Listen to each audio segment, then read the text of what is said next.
രസമുള്ള സിനിമയാണ്. നമ്മൾ ഈ സിനിമയെ കണ്ടുകൊണ്ടിരിക്കാൻ നേരത്ത് സമയം പോകുന്നത് നമുക്കറിയാൻ പറ്റത്തില്ല. ഒരിക്കലും നമ്മൾ ഒരാളുടെ കളർ വെച്ചോ മതം വെച്ചോ കളിയാക്കല്ലെന്ന് മനസ്സിലായി. മതങ്ങളൊന്നും പറയാനില്ല, നമ്മൾ മനുഷ്യർ തന്നെയാണ്. അവന്റെ ഫാദറിനെ അവൻ ഹെൽപ്പ് ചെയ്യാനുള്ള ഒരു മനസ്സ് കാണിച്ചു.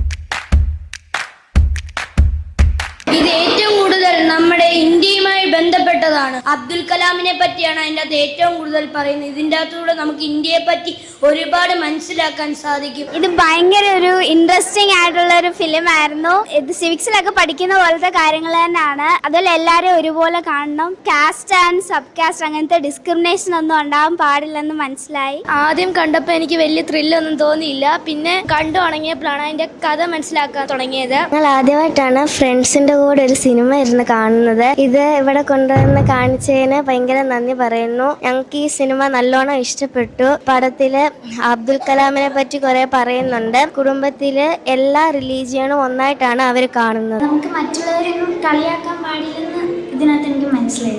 ഒരാളെ പാവപ്പെട്ടെന്നോ പണക്കാരെന്നോ പറഞ്ഞ് കളിയാക്കുക അങ്ങനെ ചെയ്യാൻ പാടില്ല. ഒരാളുടെ കാസ്റ്റ് വെച്ചോ അവരുടെ സാഹചര്യം വെച്ചൊക്കെ ഒന്നും പെരുമാറില്ല മനസ്സിലായി. ഇന്ത്യയില് ആരും മതത്തിന്റെ പേരിലോ ജാതിയുടെ പേരിലോ അടികൂടേണ്ട കാര്യമില്ല. നമ്മളെല്ലാം കണക്ട് ആയിരിക്കുന്നത് ഇന്ത്യൻസ് ആയിട്ടാണ്. ഇത് നല്ലൊരു സിനിമയായിരുന്നു.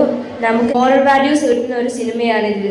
നമ്മളൊരു സാധനം വേസ്റ്റ് ചെയ്യില്ല, അതുകൊണ്ട് നമുക്ക് റീയൂസ് ചെയ്യാൻ പറ്റുമെന്ന് ഈ കഥയെ കൂടെ നന്നായിട്ട് മനസ്സിലാക്കാൻ പറ്റും. അതുകൊണ്ട് റീയൂസ് ചെയ്യാൻ പറ്റുന്ന സാധനങ്ങളെല്ലാം റീയൂസ് ചെയ്യണം. ഒരു മതത്തിനെ കുറിച്ച് നമ്മൾ ഒരിക്കലും അടികൂടേണ്ട കാര്യങ്ങളില്ല. അതല്ല നമ്മ ഇന്ത്യയെ കുറിച്ച് ഇമ്പോർട്ടൻസ് വരുന്ന ഒരു സിനിമയാണ് ഇത്. തന്റെ അച്ഛനെയാണെങ്കിൽ സഹായിക്കാൻ വേണ്ടി കല്ലാം എത്ര കഷ്ടപ്പെടുന്നു. ഇതിനകത്ത് കൂടെ നമുക്ക് മനസ്സിലാകുന്നത് നമ്മൾ ഒരാളെയും ജാതിയുടെ പേരിലോ മതത്തിന്റെ പേരിലോ വേർതിരിച്ച് കാണരുത്. ഇതൊരു നല്ല സിനിമയായിരുന്നു. നല്ല ഫിലിമൊക്കെ നല്ല സൂപ്പറാണ്. കുട്ടികൾ പറഞ്ഞ പോലെ തന്നെ നല്ല മോറൽ വാല്യൂസ് കുഞ്ഞുങ്ങൾക്ക് നൽകി തരുന്ന ഒരു സിനിമയായിരുന്നു. കലാം തന്റെ അറിവ് മറ്റുള്ളവർക്ക് പകർന്നു കൊടുക്കുകയും അതുപോലെ ഇന്ത്യ എന്ന രാജ്യത്ത് ഏത് മതത്തിൽ വിശ്വസിക്കാനും എല്ലാവരും ഒരുപോലെ ആണെന്നുള്ള ഒരു മെസ്സേജുമാണ് നമുക്ക് ഈ സിനിമയിൽ നിന്ന് കിട്ടിയത്.